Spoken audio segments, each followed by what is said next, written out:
are you, Josh? Thank God. How are you? Good, good. Nice to see you. I see you too. How we doing out there? Oh, wonderful. Not too cold. The weather's been pretty nice, but everybody's cooped up with COVID-19. Of course, you know, Canadians are much more respectful of these things than Americans in general. That's right. So we don't have as many arguments up here as you have down in the States. We have a lot of opinions.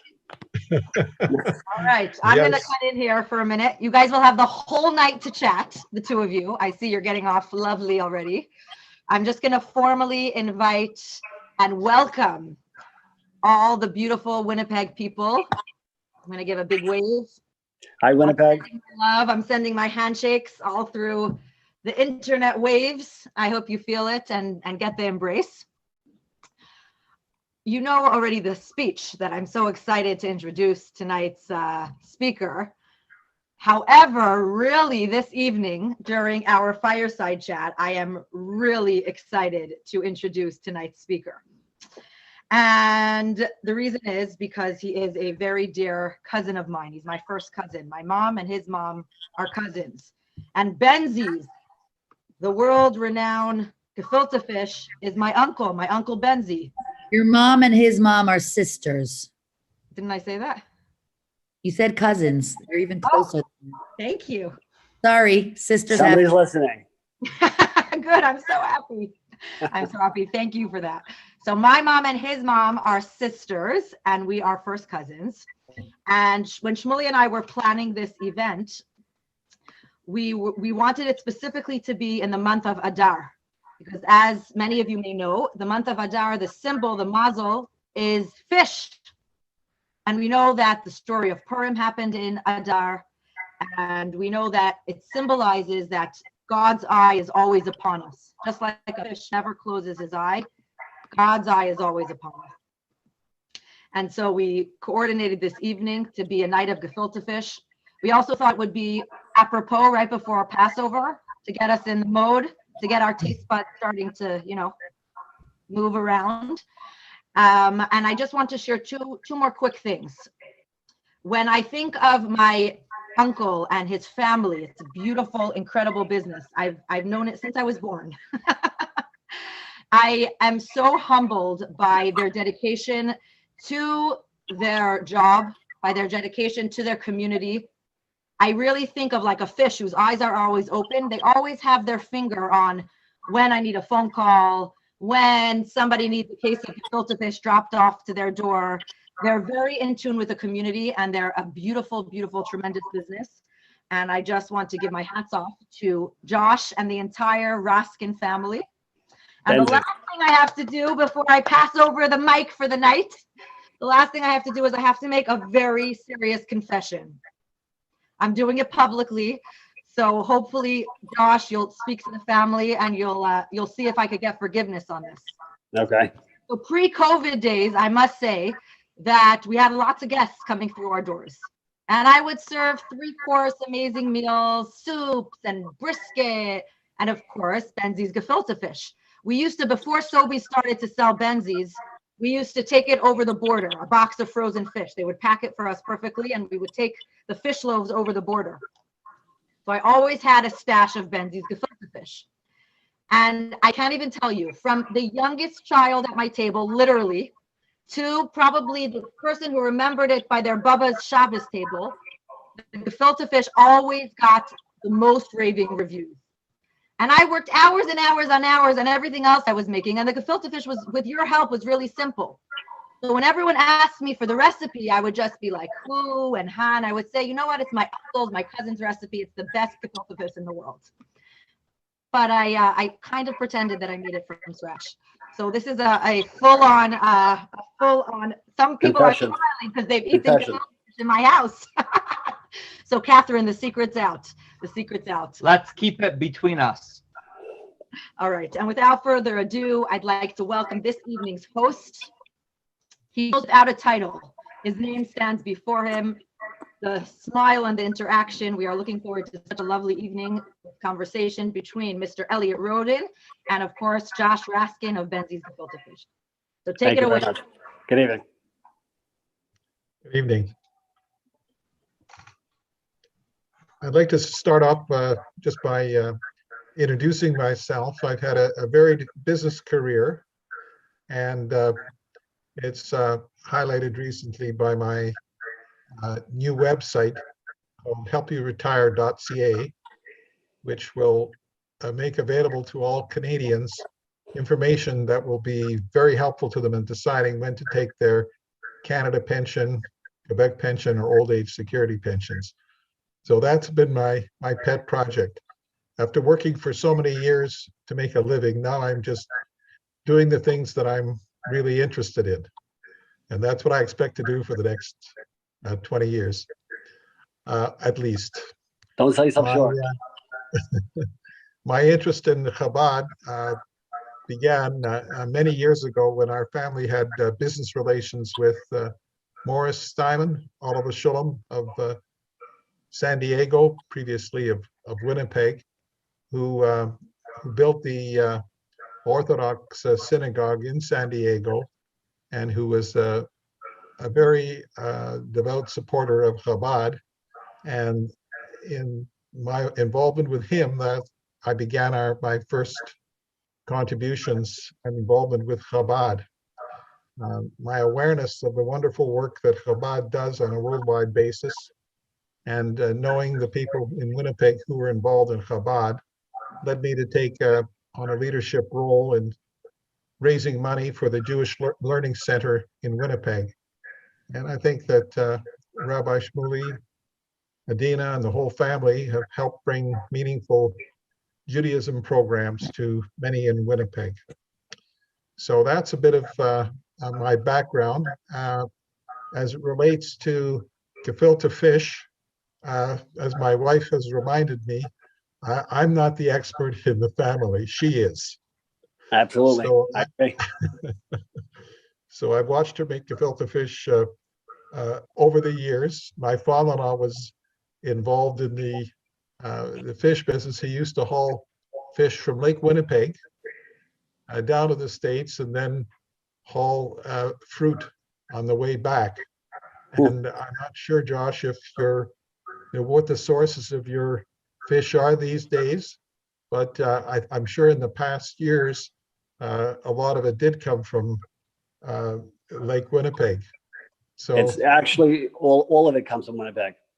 it still all all fresh. comes from All from Lake Winnipeg. Okay, well, there's a very big connection between Winnipeg and your activities, because we have a cottage just on the lakefront, and that cottage is the cottage that my father-in-law and mother-in-law lived in, and where we first went when after we got married. That was one of the first places I went to with Harriet. That's quite a few years ago, but we always used to see the fishermen out on the lake, and my father-in-law was very close with a lot of the fishermen, and he'd often go out with them. So maybe you could start off by kind of telling us where the raw fish come from, what you do with the raw fish to make the high quality product that you do. Okay, so like we just said, the product is coming out of Winnipeg, and it's pulled. They catch it in the lakes, and it's processed in Canada for us, and then it comes over the border to America, and we process it. We process the fish here in Brooklyn, and we make those great loaves out of only fresh products, fresh ingredients, fresh eggs, onions, some sugar, salt, pepper, a little bit of binder, a little bit of mozzarella, and then we have that great item that we have called Benz's Gefilte Fish. Has that homemade flavor, that homemade taste like Mama used to make. In the olden days, people would get the fish themselves and grind it and do all that work, and we actually save that all for the working family today.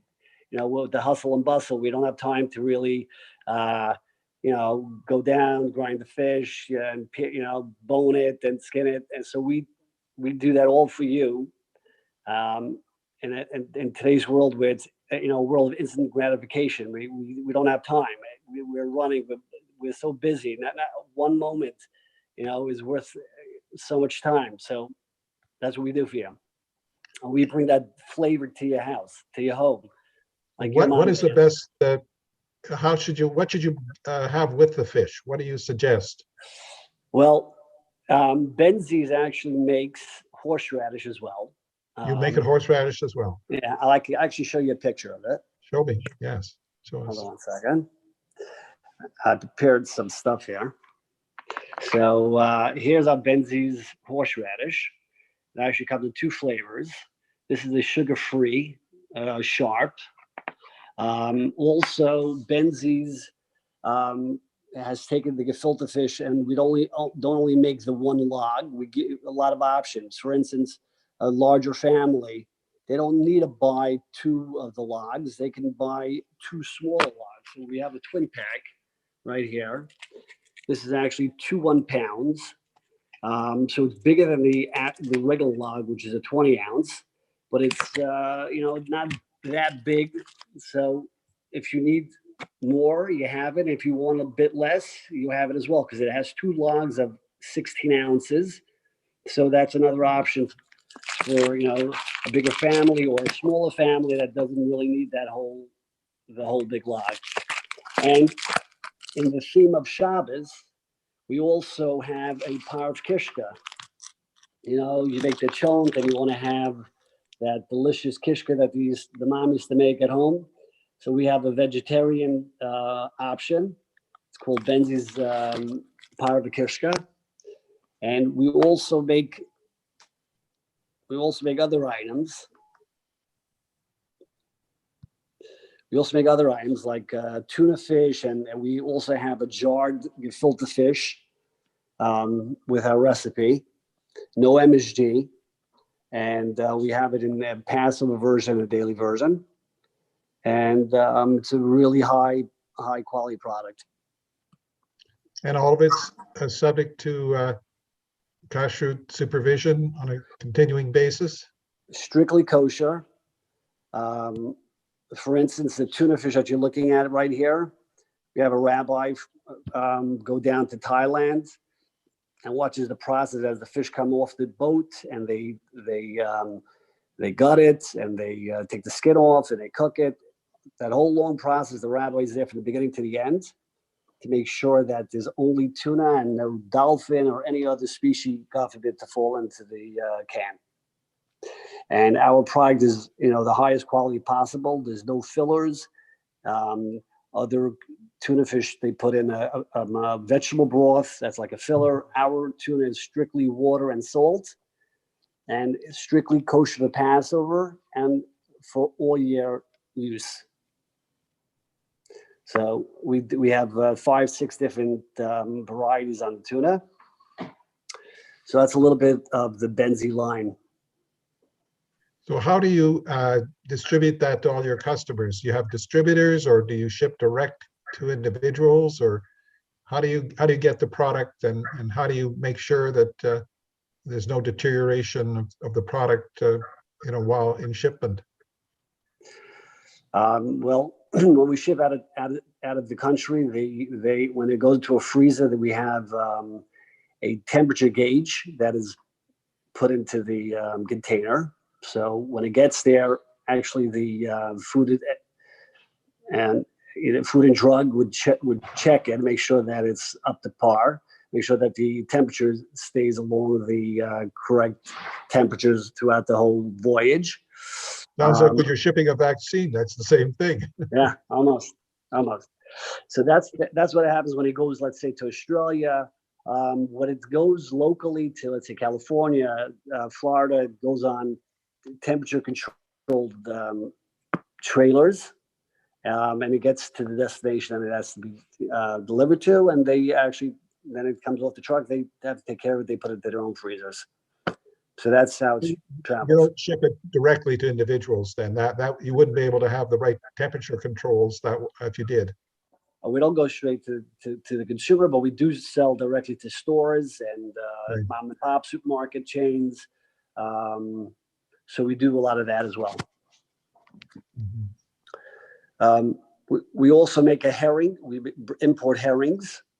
We currently have about 36 flavors. We customize it ourselves in our back room, and we have a gourmet shop that we display all the different types of herrings, and we import different cheeses and olives so people can really enjoy their Shabbos meal. And a kiddush, the kiddush with the little scotch and some delicious schmaltz. It takes a lot of organization to do all of that. Do you have a big staff to help you, or how does that work? We have a staff of about 15 people. Mhm. We run refrigerated trucks, four trucks in the Brooklyn, tri-state area, making deliveries to different venues, restaurants, caterers, schools, temples.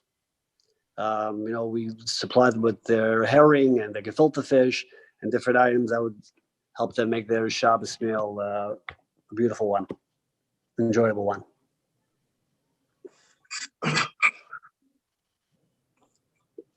Can I jump in for 1 sec here? Sure. I think that I would love to hear a little bit about like what actually is gefilte fish. Where did it come from? What's the tradition behind it? The eating part, we're pretty good. I think we're down pat on that. But I'm so curious as to maybe possibly giving us some background. Yeah, Well, let's back up. Tell us about the word gefilte fish and what it means. What does gefilte mean? Gefilte? Well, the origin of gefilte fish actually in Europe, the Jewish family not always had a lot of money. And what they would do is they would go out and buy, a fresh piece of fish and grind it up and then add a lot of ingredients to it to make it grow. From 1 pound, you can make it grow 2-3 pounds and feed your family. Then they would, after grinding it up, they would fill the fish back up. They would scoop out all the meat out of the fish, and then they would fill the fish up and then bake it. And that's why it's called gefilte fish. It's full. It's getting refilled. And that's how the name gefilte, that's why we call it gefilte fish. Also, another interesting aspect of gefilte fish is that there are the laws of Shabbos that we shouldn't pick the good from the bad or the bad from the good. Bones, and gefilte fish has no bones. So this way, people that are very strict and they want to keep the laws to the fullest, with eating gefilte fish, you don't have those problems.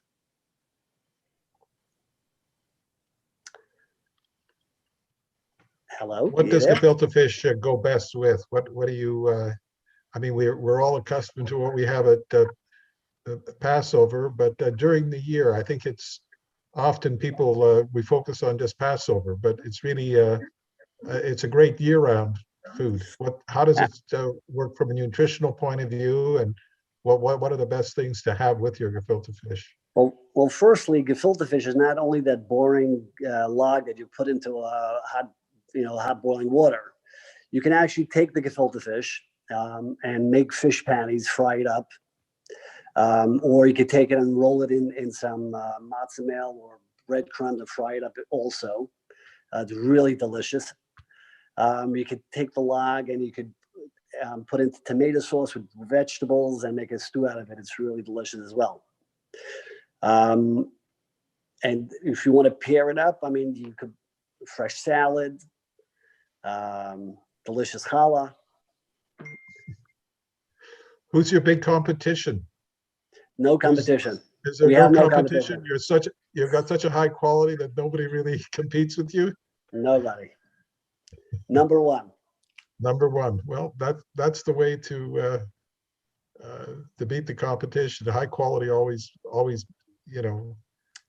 And also having a very harsh critic. I'm my worst critic. Every Shabbos when I sit down at the Shabbos table, I take that first sliver of gefilte fish. It's got to be perfect. or else. There's a lot of other big companies in that general business space, isn't there? Yeah, there are other companies out there. They've left it. They've left that space alone, you mean? No, there are a lot of companies. There's at least 20 different gefilte fish companies today that are on the market. So it's a very competitive market. They keep you on your toes, and you always have to, the quality's got to be there. Well, that's really the differentiation in the product. Yeah. I mean, everyone, I guess, can hire refrigerated trucks and do the distribution, but if they haven't got the same quality product, then you're going to end up being ahead of the game. It's also the way we flavor it. Everyone has their own ways of flavoring the gefilte fish, and we happen to think that ours is the most homemade taste, something that you really enjoy. Yeah, I'm pretty sure that the Winnipeg fish prefer Benz's. Well, like I said, it comes from Winnipeg, so it's your hometown. Amazing. That's amazing. The raw materials are coming out of Winnipeg. What kind of fish goes into gefilte fish? We use fresh whitefish and mullet. And then, like I said, we add other ingredients, fresh onions, fresh eggs, carrots.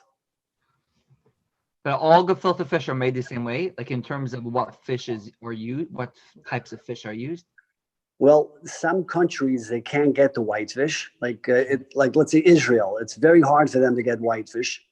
So they make fish out of carp, has a different flavor. Doesn't mean it's bad, but it's not the same flavor like here in America. We have the best gefilte fish here in America. Absolutely. Do you carry a herring called bar mitzvah herring? And does it ever come to Winnipeg? I never saw the mitzvah herring, but if you want, we can maybe make it for you. We're always looking for new recipes. Like I said, we have about 36 different varieties on the herring. We could always make a 37th. I don't know how it was made. Sorry. All right. You could show me a picture or send me the ingredients. We could actually try to do it. I could put it into the back room, let them try to, pop it out. Josh, when COVID's done, maybe we'll do a live session. Absolutely. A herring tasting here in Winnipeg, Okay. at the Jewish Learning Center. With some good scotch, absolutely. All right. With schmaltz herring. Schmaltz, no problem. Well, schmaltz, Sorry, pickle. honey, I keep on interrupting your train of thought. So we have a lot of herrings. Whatever you like. Are you going to be moving into other areas, or are you have new products that you have in mind, or how do you decide on whether you get involved in something new and different? Well, that's exactly it. We try to come out with items that not a Me Too item. We actually import extra virgin olive oil. We have it on it's called Zayit like the olive. So that's what we call it, Zayit. Nice high quality olive oil. We also distribute different items that are different, not the mainstream item. We carry a kimchi, we carry some different types of sauces that we have sole distribution on. So we're always looking for something different and high quality. How did your family start with gefilte fish? Like, Yeah, tell us the history about the company and the business and your dad. Well, my father was I was born. supposed to know this being a cousin, but now I get to ask the real questions. When You're a cousin? my first cousin. Oh, he? Don't you see it in the looks? We all have thank God, the good looks. We're Oh, looking yeah, like, yeah, I can see without the beard. You almost. All right. So my father was born in 1941 in Russia. The little town called Gorky on a lake. What area? It's called Gorky. Near where? Near which city? Which town? I'm not sure. I think they changed the name already. It's not called Gorky anymore. I'm not really sure. In what, Ukraine, Belarusia, where? I apologize. I You don't know geography, not like you know fish. Geography is actually pretty bad also, but I don't know exactly where in Russia. So he was a small child. At 2 months old, his father went. He was drafted into the army, and he was in his father was in Leningrad, and the Germans surrounded Leningrad, and they didn't let anyone in or out. And his father, unfortunately, passed when he was only 2 months old. Growing up in Russia, food was always a very scarce thing. And my grandmother, their home was always open. They always had a lot of people coming through, and they always fed the people, and took care of, always with an open home, no matter what. They had, even though the food was very scarce, but they always found food for the guest. And my father grew up in such an atmosphere that he decided that he wanted to go into a business that he was going to be able to feed the people and make them happy and get a smile on their face. And his mother was a cook and always loved to fill the plates up of the she was in the schools and camp, always loving to fill up those plates for the kids that they should eat and enjoy, because coming from Russia, they had that mentality that there was no food around, and always trying to make the people happy through food, and always making sure that they have a smile on their face. So that's why my father went to the food business, in the same, that with that thought in mind.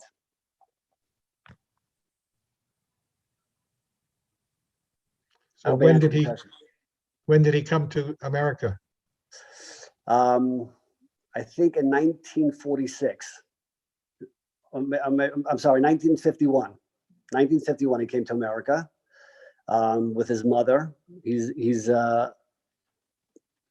has there are 4 siblings altogether, 4 brothers, and their mom came here with the boys, and she brought him up. Like I said, started the business here. The mother, no, he didn't. It was his own business. He didn't start it with family. Yes. I'm sorry. It was he started that business when he came to America. Yeah, then. he got married. Then he started the business to take care of his family. I just want to say that from being in their house, his father, my uncle, always makes sure that there's food on everyone's plate. So it's so interesting to hear that, because you always know when you go to their house, forget about the business and everything, you're being served like a king and queen, food and fruit. And he's the one who gets up. My aunt sits and my uncle serves and brings everybody everything they need. And it's really beautiful. So thank you. Thank you, Suchi. Thanks for sharing, Suchi. Should we go for another few minutes you have with questions? Absolutely. What else do you want to know? How can I help you? Yeah. I'm wondering if COVID made any sort of impact on the industry. It did, actually. We do a lot of caterers and schools, which closed down, unfortunately. There were no simchas, no weddings, no kedushin. In our neighborhood alone, in Crown Heights, we have about 110 shtiblach, little temples that would congregate every week and then buy product for Shabbos and have the Kiddush. That had a major impact on our business. Considerably, we're down at least 50% through COVID. But thank God now it's picking up. America's opening up with the restaurants like 25%. You're allowed to eat inside. So we're opening up a little bit, and hopefully soon we should be back to normal, better than ever. I missed it. What was the Winnipeg connection to Gefilte Fish? The Winnipeg connection is that's where the raw product is coming from. Oh, really? Yeah, we buy our fish out of Winnipeg. So we could make some pretty good gefilte fish here. We You just have the can't- best product. The Is best it, raw is product it better ice fishing or summer fishing? How does that, what's, Well, actually, there's a problem when it gets too cold. We can't get product out of Winnipeg because they can't get the fish because the boats can't get out to The to pick fish up is all the fish. frozen. The fish are not frozen. They go down. They go underneath the ice, but the boats can't actually get it. The fishermen can't get. So we have to wait at a certain time of the year when it's not too icy to get the fish. So there are sometimes shortages on product. Has COVID impacted distribution though to like other countries, like across borders, or just mostly locally? I really haven't felt the export to be affected by it. I mean, the sales are pretty much the same. Elliot, are you monitoring the chat? There's a few people who posted some questions. Are you able to see it or? I don't, I'm not sure. I don't know really where to look for that. Okay. Someone asks here, Josh, someone is asking, do you make a fleshik kishka? No, only parv. It's good. Only parv. Hmm. But it tastes like fleshik. You wouldn't know the difference. What do you put into it? It's made out of flour and vegetables, and then it's cooked and then put into like a salami filling. I'd imagine that before Pesach, it's probably the busiest time of the year, right? Would you say that that's when everybody goes kosher and it's, sales are probably through the roof before It's Pesach? very traditional because you have the Seder and everybody has to have gefilte fish on their plate. So Passover is a very big time of year, and Rosh Hashanah is a very big time of year. For all those traditional Jews that want to have the Seder and they have the mom used to do it and dad used to do it. So that's it. So Pesach and Rosh Hashanah are very big. Yeah. Like I imagine if gefilte fish was invented in the times of the Exodus, we would have swapped gefilte fish instead of the matzah. Nah, matzah is really good also. I enjoy it. can I get a little technical for one more second? Sure. Josh, I want to I have just like lost. a little bit of like a vision. So the fish come fresh from Canada, right? Right. They come into your warehouses. Right. How long do they sit? Like, what's the shelf life until they're actually made into the loaves? And then, can you tell me a little bit about that? Sure. Absolutely. So the product comes fresh on ice.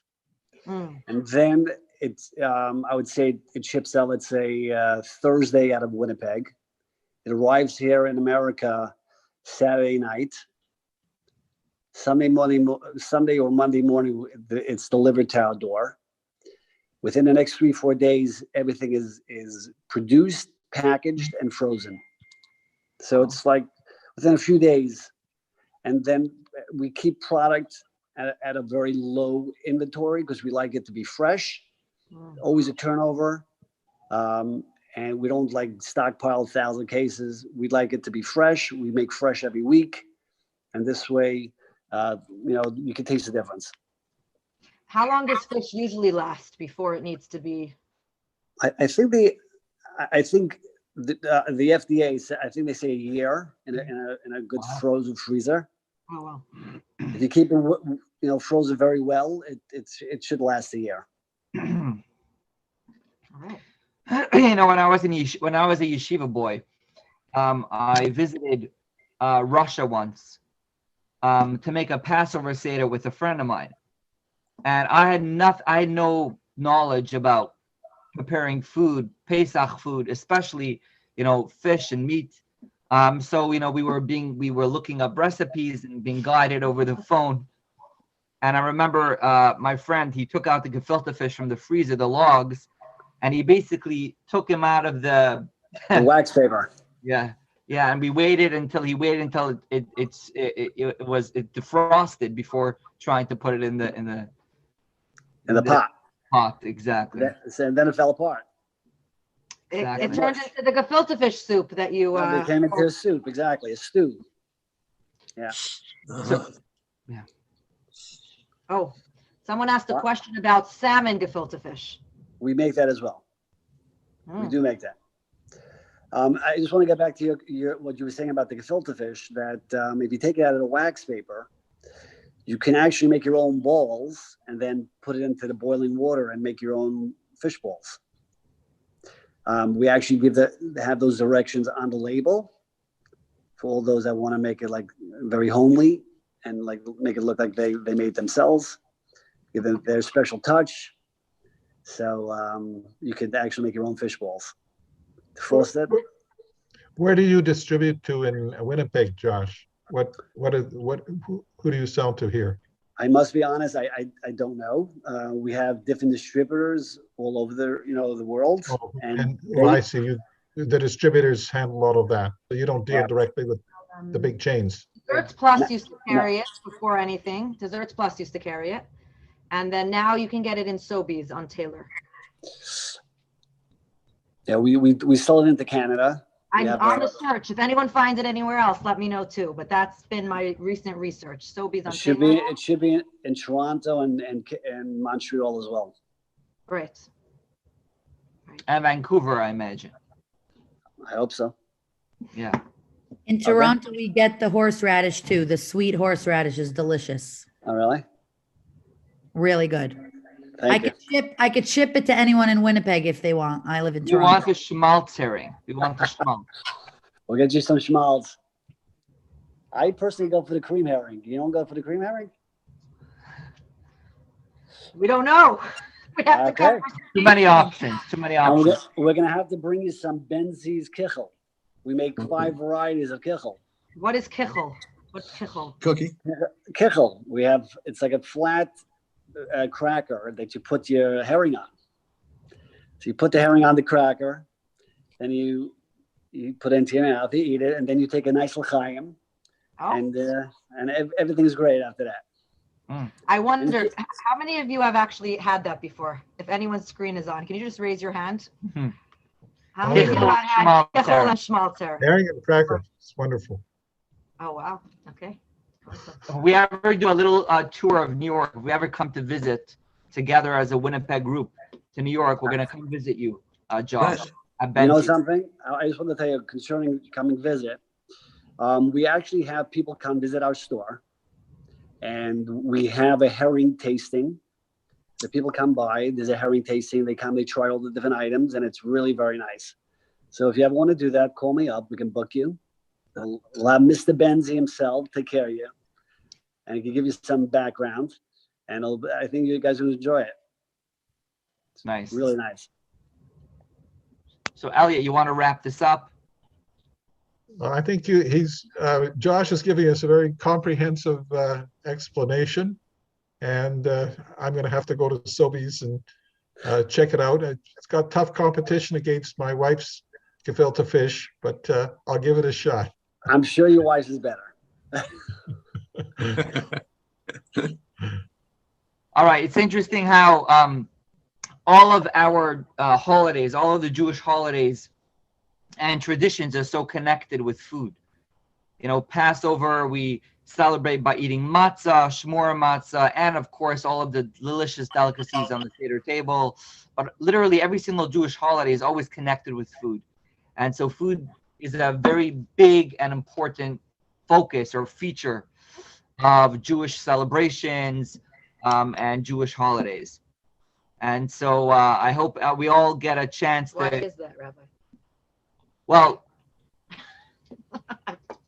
why? The reason why it's so important is because in Judaism we want to celebrate.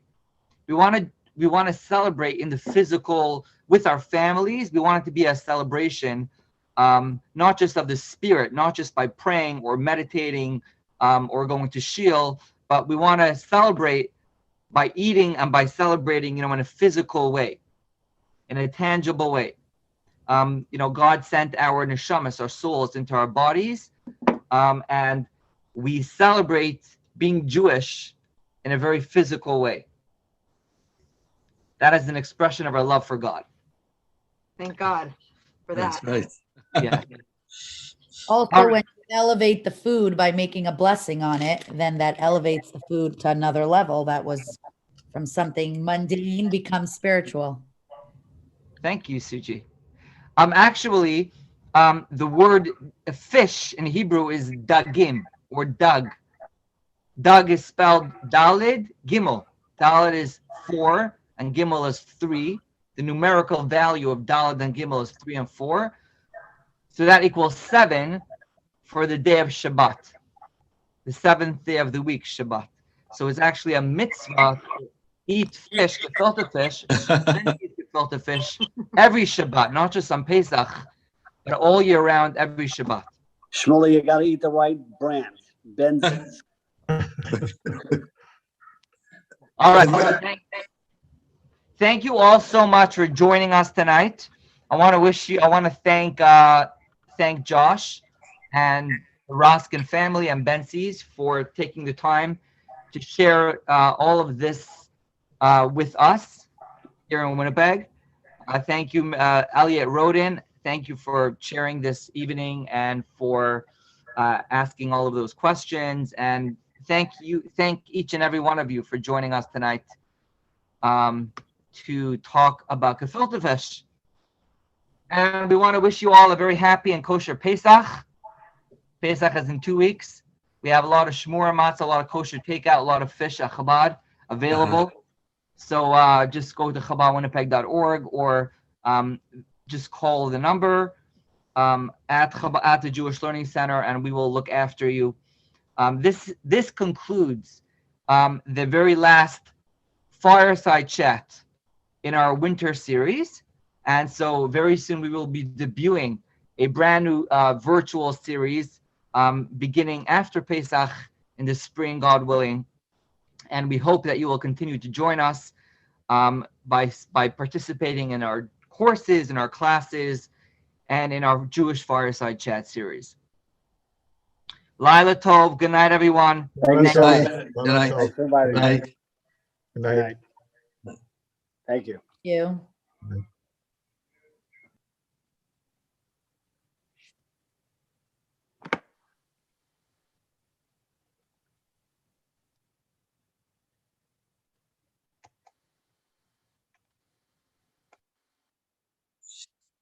Ah.